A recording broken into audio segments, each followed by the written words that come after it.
নমস্কার বন্ধুরা, আমি পাপিয়াস কিচেন ব্লগ চ্যানেলে সবাইকে স্বাগত। আশা করি তোমরা সবাই ভালো আছো, আমিও ভালো আছি তোমাদের ভালোবাসায়। আমি দেখো পুকুরে নেমে আজকে কচুর শাক আর কচুর লতি তুলে নিয়েছি বেশ কিছুটা।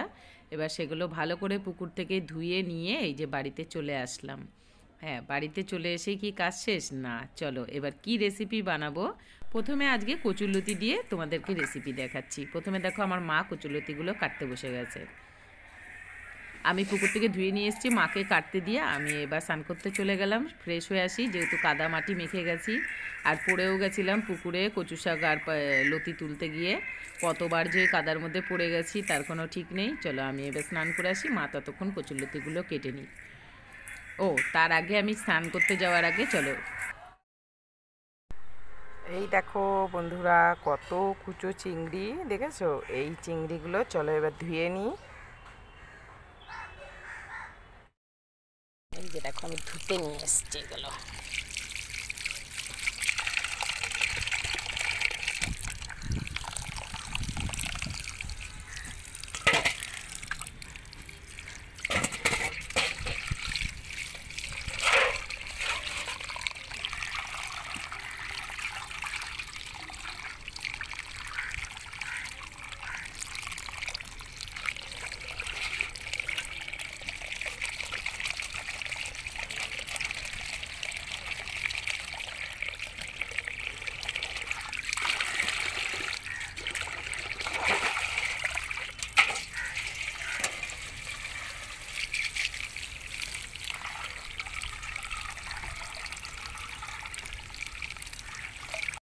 এই যে দেখো সব চিংড়ি মাছগুলো ধুয়ে পরিষ্কার করে ঝুড়িতে জল ঝরাতে রেখে দিলাম।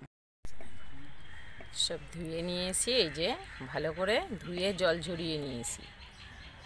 এই যে মশলা হচ্ছে পেঁয়াজ, কাঁচা লঙ্কা, রসুন, আদা, টমেটো, গোটা কাঁচা লঙ্কা, আদা, এবার দিয়ে দেবো রসুন,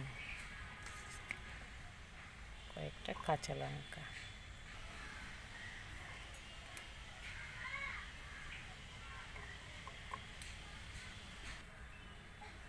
দিয়ে দেবো কয়েকটা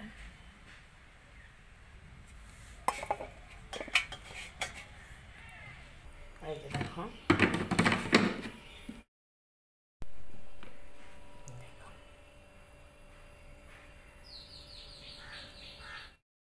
মশলা করে রেখে দিলাম। এইবার কড়াইতে জল বসিয়ে দিলাম, এই যে উনুনটা ধরিয়ে। এবার এর মধ্যে ধুয়ে নেওয়া যে কচুরলতিগুলো কেটে রাখা ছিল সেই জল ঝরানো কচুরলতিগুলো দিয়ে দিলাম। এবার একটু সেদ্ধ হওয়ার অপেক্ষায়। যারা এখনও আমার ইউটিউব চ্যানেলটিকে সাবস্ক্রাইব করনি তারা অবশ্যই সাবস্ক্রাইব করে পাশে থাকা বেল আইকনটা প্রেস করে দেবে। যখনই আমি কোনো নতুন ভিডিও দেবো তোমাদের কাছে নোটিফিকেশান যাবে। আর যারা আমার ফেসবুক থেকে দেখছো তারা অবশ্যই পাপিয়া বাহাদুর এই আমার পেজটিকে ফলো করে দেবে। আর পুরো ভিডিওটি সকলকে দেখার অনুরোধ রইল। এই যে দেখো সেদ্ধ হয়ে গেছে। তারপরে একটা ঝুড়ির মধ্যে নামিয়ে আবারও ধুয়ে নিয়েছি লতিগুলো। তারপরে কড়াইয়ের মধ্যে তেল দিয়ে ওর মধ্যে কালো জিরে ফোড়ন দিয়েছি, দিয়ে ওর মধ্যে টমেটো, পেঁয়াজ আর কাঁচা লঙ্কা দিয়ে দিলাম। দিয়ে এবার ভালো করে নাড়াচাড়া করব। রেসিপিটি যদি তোমাদের ভালো লেগে থাকে তাহলে অবশ্যই একটা লাইক করে কমেন্ট করে দেবে।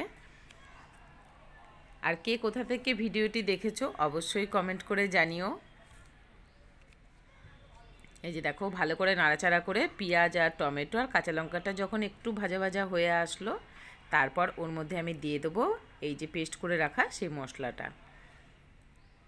আদা, রসুন, কাঁচা লঙ্কা, টমেটো সব দিয়ে পেস্ট করে নিয়েছি। দিয়ে ভালো করে এবার নাড়াচাড়া করে নেব। প্রথমে নুন হলুদ কিছু আমি দেব না, প্রথমে নাড়াচাড়া করে নিলাম ভালো করে। তারপরে এইবার আমি এর মধ্যে দিয়ে দেবো নুন আর দিয়ে দেবো হলুদ, দিয়ে আবারও ভালো করে নাড়াচাড়া করে নেব। এই দেখো মশলার রঙটা কি সুন্দর এসছে।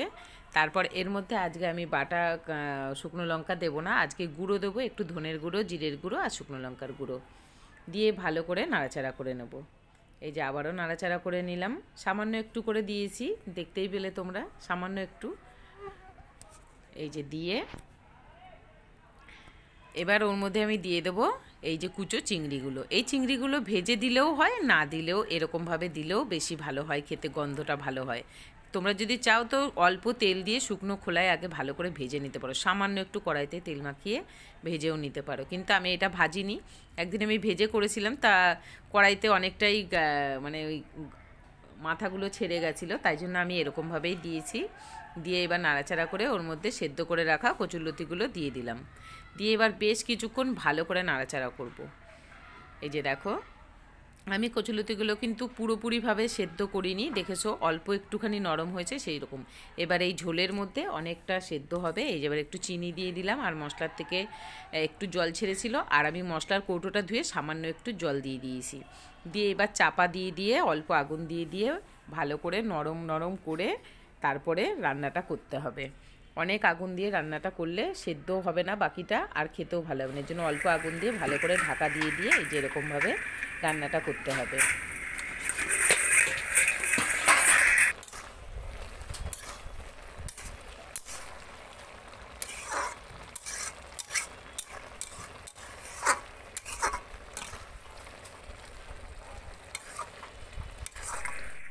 এই যে দেখো, এবার পুরো মাখা মাখা শুকনো হয়ে এসছে, নুন মিষ্টি চেক করে সব ঠিক হয়ে আছে।